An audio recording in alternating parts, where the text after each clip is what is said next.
You know, when you sent over all these articles about sports in 2023, I was thinking, okay, cool. Yeah. Big year for sports. But what's the real story here? Well, you're about to find out. We're talking Copa América, the UEFA European Championship, and the ICC Men's T20 World Cup, all in 1 year. Yeah, a global sports fan's dream, right? But here's the thing.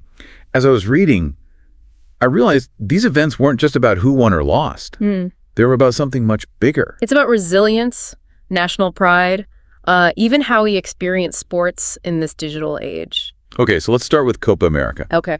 And you can't talk about Copa América without talking about one man, Lionel Messi. Great. This was his moment. Yeah. Took 28 years of carrying the weight of Argentina's hopes on his shoulders. I mean, think about it. For decades, Argentinians have carried this almost mythical hope that Messi would bring them glory. His victory wasn't just about a trophy. It was a release, a collective exhale of a nation's burden. Yeah. And to do it against their arch rivals, Brazil. Oh, wow. At the Maracanã Stadium, no less. Talk about a storybook ending. It was pure catharsis. And you could see it reflected online.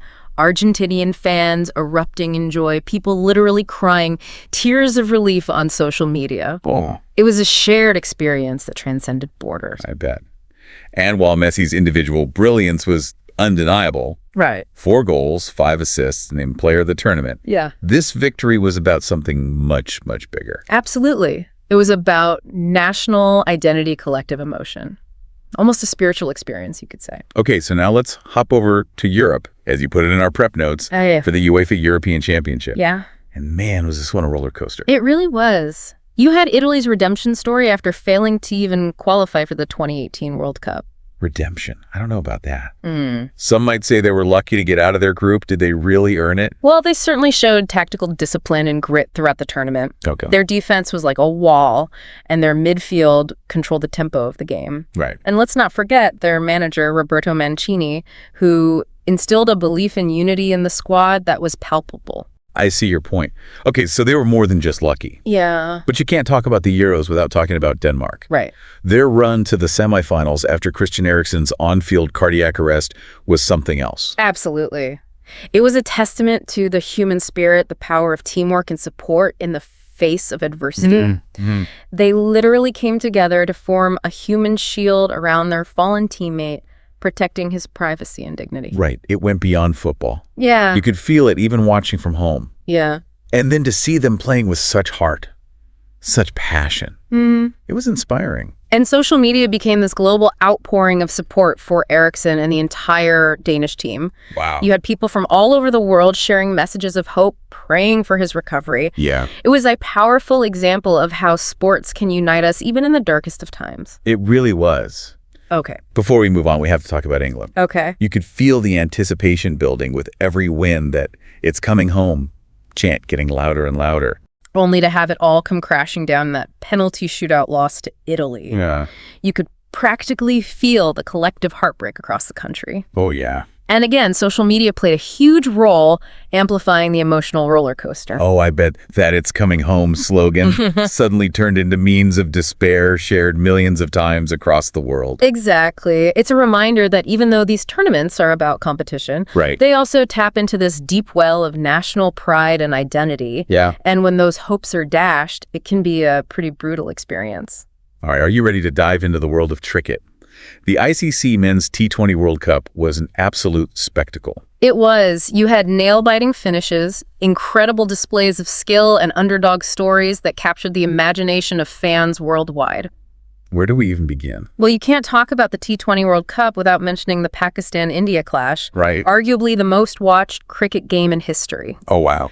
The tension between those two teams is like nothing else in sport. And the way Pakistan just dominated, winning by a historic 10 wickets. Yeah, you know, there's this moment where Rizwan scoops a seemingly impossible shot over the wicketkeeper's head. It was audacious, perfectly timed, and completely demoralized the Indian bowlers. Wow. That's what I mean by calculated aggression. Hold on. I need to catch my breath. That's why I love this sport. The skill, the strategy, the sheer audacity of it all. Okay, so Pakistan had their moment, Right. but Australia ultimately took home the trophy, their first ever T20 World Cup title. And you can't forget Mitchell Marsh. Right. He'd had a tough few years leading up to the tournament, but he was absolutely clutch in the final. He was. His power hitting was on full display. Yeah. But you know what else stood out to me about this tournament? The underdog stories. Oh, absolutely. Teams like Namibia exceeding expectations and really shaking things up. Right. Who could forget Ruben Trumpelman taking 3 wickets in the first over against Scotland? Talk about a moment that makes you jump out of your seat. It's a testament to the unpredictable nature of T20 cricket. How an unheralded player can suddenly become a match winner on the global stage. Okay, we've covered a lot of ground already, but I think it's clear. These tournaments weren't just about wins and losses. Right. They were about passion, resilience, and moments of pure brilliance. And they were about how we experience sports in the digital age, connected across continents through social media. Exactly. It's like we were all watching these games unfold together, sharing our excitement, anxieties, and even heartbreak. It created a sense of collective effervescence, a feeling of belonging to something larger than ourselves. And that, I think, is what makes these tournaments so fascinating. But we've only just scratched the surface. Yeah. In part 2.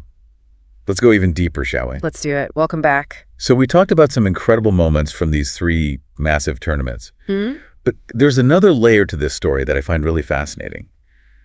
The societal impact. It's something we touched on a bit in the last part, how social media is transforming the way we experience sports. Right. It's not just about passively watching a match anymore. It's about being part of this global conversation, reacting in real time, sharing memes. Yeah. And even having heated debates with strangers.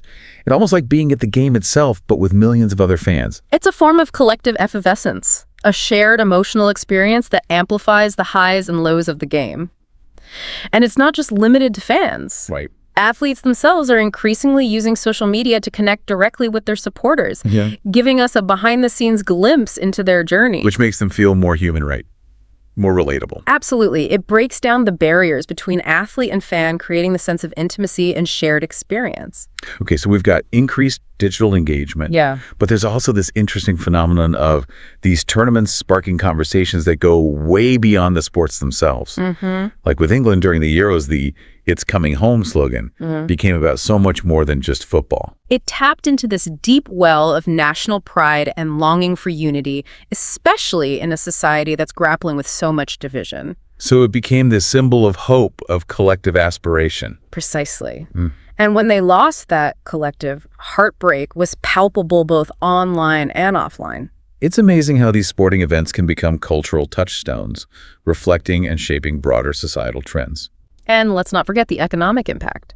These tournaments generate billions of dollars in revenue through tourism, merchandise sales, broadcasting rights. Right. They create jobs, boost local economies, and foster investment. It's easy to get caught up in the emotional roller coaster of the games themselves.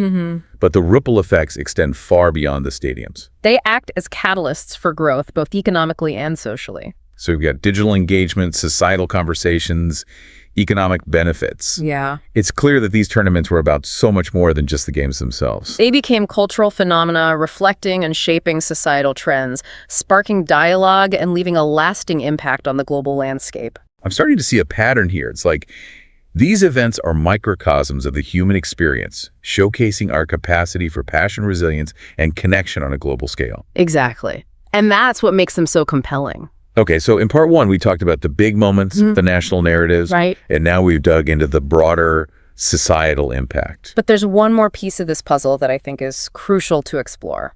I know exactly what you're going to say. The individual stories, the human drama. Because ultimately, that's what makes these tournaments so memorable. The individual journeys of triumph, perseverance, and sometimes unexpected stardom. We've touched on a few already, Messi, Eriksson, Marsh. But there are so many others who deserve a closer look. I'm ready for part 3. All right, we're back for the final part of our deep dive into 2023. And honestly, I'm kind of geeking out because this is my favorite part. Oh, yeah. The individual stories, the human drama that unfolds on and off the field. It's what makes these tournaments so compelling. Yeah. We get caught up in the national narratives, the team rivalries. Right. But ultimately, it's the individual journeys that resonate most deeply. Exactly. So let's revisit Copa America for a moment. We've already talked about Messi's long-awaited victory. Right. But I want to talk about his teammate, Emiliano Martinez, the goalkeeper. Okay. His performance in the final was absolutely crucial. Absolutely. He was like a wall. And that penalty save against Colombia in the semifinal? Oh, yeah. That was a turning point. You could practically feel the momentum shift in Argentina's favor. Talk about a player who went from relative unknown to national hero overnight. It just shows you how unpredictable these tournaments can be. It's true. And that unpredictability makes it so exciting for fans. Speaking of unexpected heroes, let's talk about Kasper Dolberg from Denmark in the Euros. Oh yeah, he wasn't even a guaranteed starter going into the tournament. Right.